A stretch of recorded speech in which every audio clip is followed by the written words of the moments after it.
Prime minister Modi और Zelensky की जो मीटिंग है बहुत अहम है, क्योंकि ये दिखा रहा है भारत का रोल, भारत का जो बढ़ता हुआ कद दुनिया में। पहले रशिया गए पिछले महीने, अब जेलेंस्की से मुलाकात हो रही है और एक बात निश्चित है कि अगर दोनों ही देश किसी पर विश्वास कर सकते हैं तो वो है भारत, क्योंकि बाकी लोग अलग अलग धड़ों में बटे हुए हैं।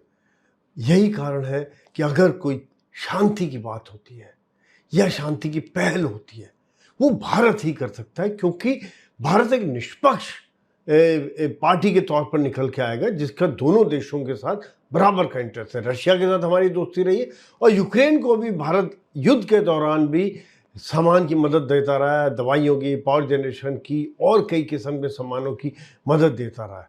तो ये बात वाकई में एक बहुत ही अहम है। पूरी दुनिया की निगाहें इसके ऊपर है कि क्या इसका कोई पॉजिटिव नतीजा निकलता है, क्योंकि 22 से लड़ाई चल रही है, फरवरी 22 से लड़ाई चल रही है। दोनों ही देश अंदर ही अंदर चाहते हैं कि शांति हो, लोग चाहते हैं उनके शांति हो, लेकिन शांति कौन कराए? वो सिर्फ आज की तारीख में एक देश है, वो है भारत। यही कारण है कि पीएम मोदी का जो एक व्यक्तित्व है वो बहुत ही मायने रखता है इस पूरी विजिट के दौरान। प्राइम मिनिस्टर मोदी की यूक्रेन में विजिट का काफ़ी फायदा है, कई एंगल इसके निकल के आते हैं। एक तो भारत का जो कद है वो दिखाता है कि आज अगर दोनों के अंदर शांति कोई ला सकता है तो वो भारत है।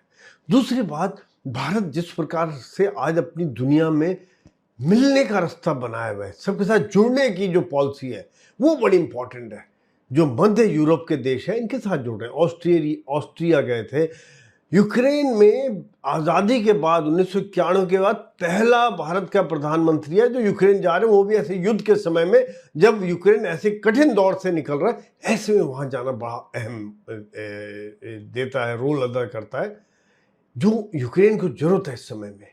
युद्ध के बाद तुरंत बाद उनको रिकंस्ट्रक्शन चाहिए, अभी भी कई जगह रिकंस्ट्रक्शन चाहिए। इंफ्रास्ट्रक्चर डैमेज हो चुका है, सड़कें, airports, buildings, offices, health care system, उनका जो एजुकेशन सिस्टम है।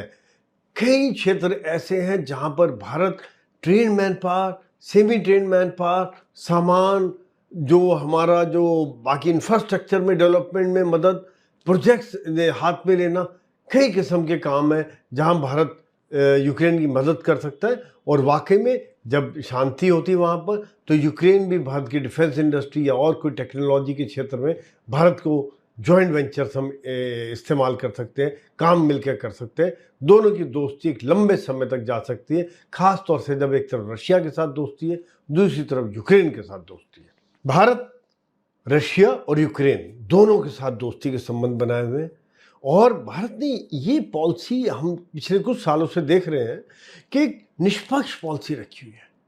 चाहे वो मिडिल ईस्ट हो, इजराइल गाजा वॉर हो, जब आतंकवादी हमला हुआ हमने उसकी बुराई की। यदि पैलेस्टीनियन सिविलियन मारे जा रहे तो हम उसका भी विरोध कर रहे हैं। रशिया यूक्रेन में भारत ने रशिया का भी साथ दिया, पश्चिमी देशों के साथ भी संबंध अच्छे हैं, यूरोपियन यूनियन के साथ भी संबंध अच्छे हैं, यूक्रेन के साथ भी अच्छे संबंध रहे। पहले भी जेलेंस्की के साथ 2-3 बार मिल चुके हैं। अभी प्रधानमंत्री की पहली यात्रा वहाँ पर है।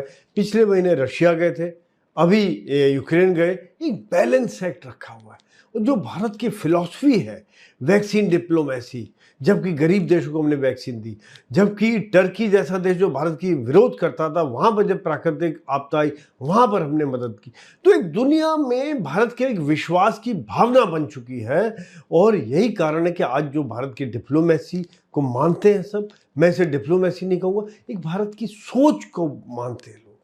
और यही कारण है कि भारत का जो आज कद बड़ा है, भारत की जो इज्जत है दुनिया में, हमारी इकॉनमी भी डेवलप हो रही है, 5th लार्जेस्ट जीडीपी हो गई है। लोगों को, भारत के लोगों को आज इज्जत की नज़र से देखा जाता है दुनिया में।